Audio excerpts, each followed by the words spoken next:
Nabi Muhammad. Coba sebutkan satu pernyataan fitnah saya kepada Muhammad. Dari setahun yang lalu, seluruh umat muslim hanya bisa ngomong, kamu jelek-jelekin Muhammad. Kamu jelek-jelekin Muhammad. Saya suruh tunjukin satu, gak ada yang mampu. Gak usah satu, separuh aja pernyataan saya yang menjelekkan Muhammad. Kalau ada, saya pukul gelas ke kepala saya ini. Ini gelas. Kalau kamu bisa tunjukkan saya menjelek-jelekan Muhammad, saya pukul kepala saya dengan gelas ini. Silakan. Ya dari nadanya aja, nada Bang Edis berkomentar begitu.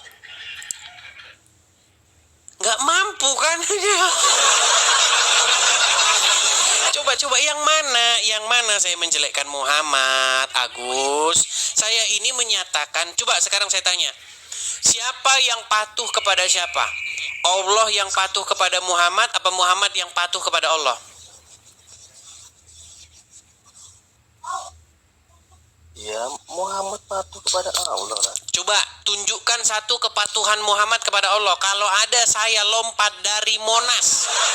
Tunjukkan satu kepatuhan Muhammad kepada Allah. Apa kepatuhannya?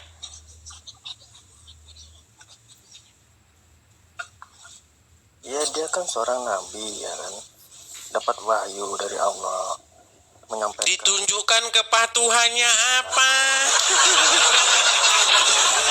Oke, gini aja. Ketika Muhammad ingin supaya wanita-wanita menyerahkan diri kepadanya, supaya Muhammad bebas bersetubuh dengan wanita-wanita manapun yang dia kehendaki, turun nggak ayat Quran? Saya tanya. Jangan segini bang, muka jangan begini, lama-lama hilang. Sudah malu jadi orang Islam? Sudah malu bang jadi orang Islam? Kalau udah malu saya turunin. Enggak, saya enggak malu, enggak. Oke, sekarang saya tanya, begini, pertanyaan saya simple. Ketika Muhammad menginginkan supaya wanita-wanita menyerahkan diri kepadanya, supaya Muhammad bebas menggauli perempuan-perempuan yang sudah diceraikan, turun nggak ayat? Loh, kok menggauli sih? Meninggal dunia. Suratnya ada di dalam surat Al-Ahzab ayat 51. Menggauli. Kamu boleh menggauli siapa-siapa yang kamu kehendaki. Kamu boleh menggauli perempuan-perempuan yang sudah kamu cerai, maka tidak ada dosa bagimu. Itu ayatnya. Surat Al-Ahzab ayat 51. Terima kasih Kak Valentina, terima kasih. Hati-hati teman-teman yang memberikan gift ya, suka nyasar. Ya.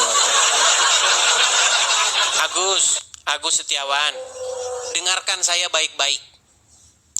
Di dalam Quran surat Al-Ahzab ayat 51, Muhammad disebutkan di situ bebas menggauli siapa-siapa yang dikehendaki. Dan dia juga boleh menggauli perempuan-perempuan yang sudah diceraikan sama dia. Makasih Gons, makasih. Pertanyaan saya adalah, Ya itu sudah sah itu kan sudah menjadi istri, terus kenapa ada kata-kata maka tidak ada dosa bagimu? Ini gimana sih ini orang nih? Kamu boleh menggauli siapa-siapa yang kamu kehendaki. Kamu boleh menggauli perempuan-perempuan yang sudah kamu cerai. Maka tidak ada dosa bagimu. Hal ini bagimu adalah kekhususan, bukan bagi muslim-muslim yang lain. Kenapa ada dikatakan di situ maka tidak ada dosa bagimu? Itu menjadi satu indikasi bahwa dia bebas menggauli saja, tidak perlu ada pernikahan. Kalau ada pernikahan, ngapain dadak dikasih tahu maka tidak ada dosa bagimu?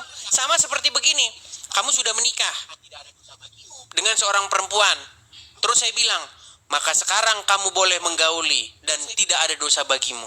Itu namanya kurang kerjaan. Kalau begini loh, kamu sudah beli makanan. Tenang, tenang. Kamu sudah beli makanan. Makanan itu sudah menjadi milik kamu. Perlu nggak saya bilang sama kamu? Nah, sekarang kamu boleh makan makanan itu. Ngapain harus diajarin? Allah kayak kurang kerjaan aja. Gimana? Maksud saya, Bang Agus, ketika saya bercerita tentang agama Islam, jangan kamu buru-buru melawan. Lebih baik kamu periksa dulu apakah saya ini bohong atau tidak. Kamu saja tidak pernah menyentuh Qur'anmu. Qur'anmu tidak pernah kamu baca artinya.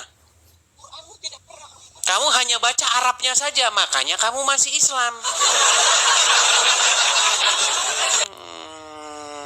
Ya, silakan. Apa yang mau kamu bantah? Coba. Para malaikat, orang-orang beriman, Allah, mereka bertiga bersolawat kepada Muhammad. Betul nggak? Iya. Jadi siapa yang paling tinggi di situ? Ya Muhammad, gimana? Ya enggak lah, Allah paling tinggi. Oke, sekarang saya tanya. Sesungguhnya Allah dan para malaikat dan orang-orang beriman, mereka bersolawat kepada Allah, kepada Muhammad, betul? Ya. Coba tunjukkan kapan Muhammad bersolawat kepada umat Islam. Kapan Muhammad bersolawat kepada Allah. Kapan Muhammad bersolawat kepada malaikat. Yang ada mereka bertiga yang bersolawat kepada Muhammad. Makanya saya bilang, Tuhan kalian itu ya Muhammad. Bahkan Tuhannya Allah ya Muhammad. Ya enggak bisa begitulah. Loh, karena Allah hanya menuruti kemauan Muhammad. Allah patuh tunduk kepada Muhammad. Ya, Enggak sebaliknya. Sejak kapan Muhammad tunduk patuh kepada Allah? Allah yang patuh kepada Muhammad. Gimana? Ya semua itu kan wahyu kan dari Allah. Iya, sebenarnya itu Muhammad sendiri. Contoh misalnya, ketika Muhammad kepergok sedang menggauli seorang perempuan di ranjangnya Hafsah. Tahu siapa perempuan itu? Tahu nggak siapa perempuan itu? Nggak tahu saya. Namanya Maria Al-Qibtiyah. Ketika Muhammad menggauli Maria Al-Qibtiyah di ranjangnya Hafsah, Hafsah marah. Dia berkata, sungguh tega engkau wahai Rasulullah.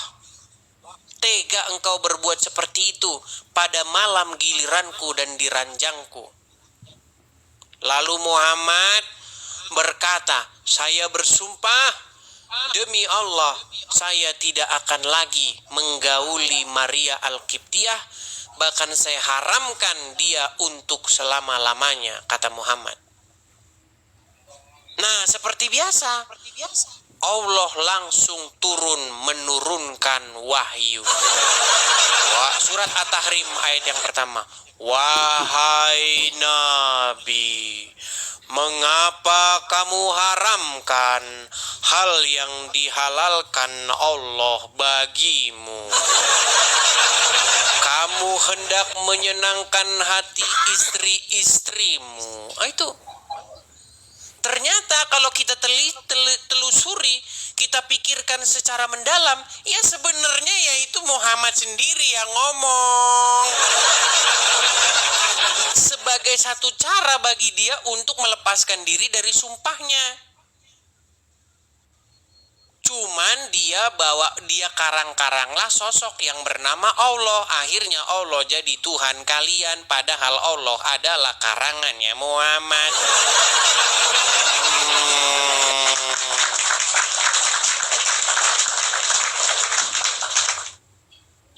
Sudah paham sekarang?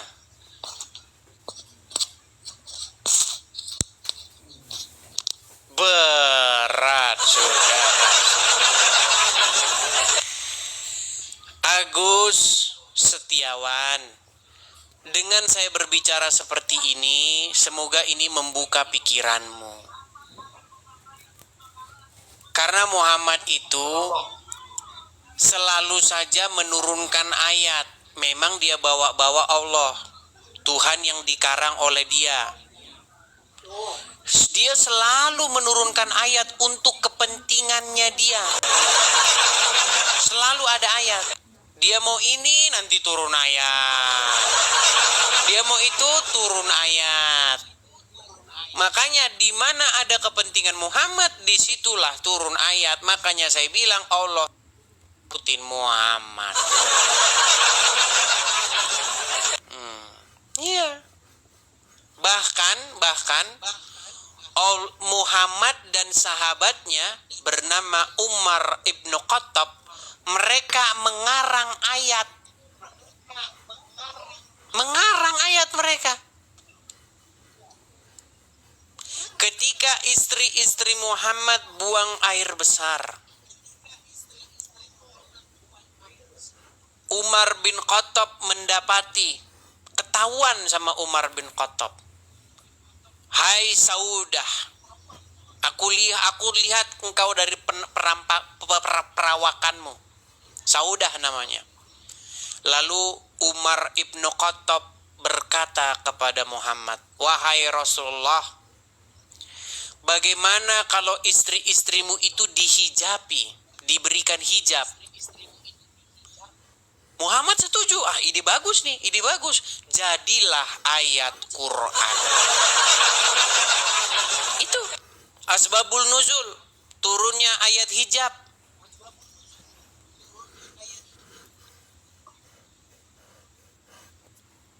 Jadi gimana? Masihkah Anda percaya bahwa Allah itu adalah Tuhan, bukan Tuhan yang dikarang-karang oleh Muhammad?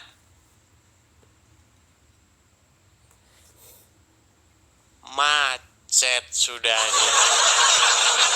Oke lah Bang, kita turunkan dulu ya Bang ya, karena Anda juga sudah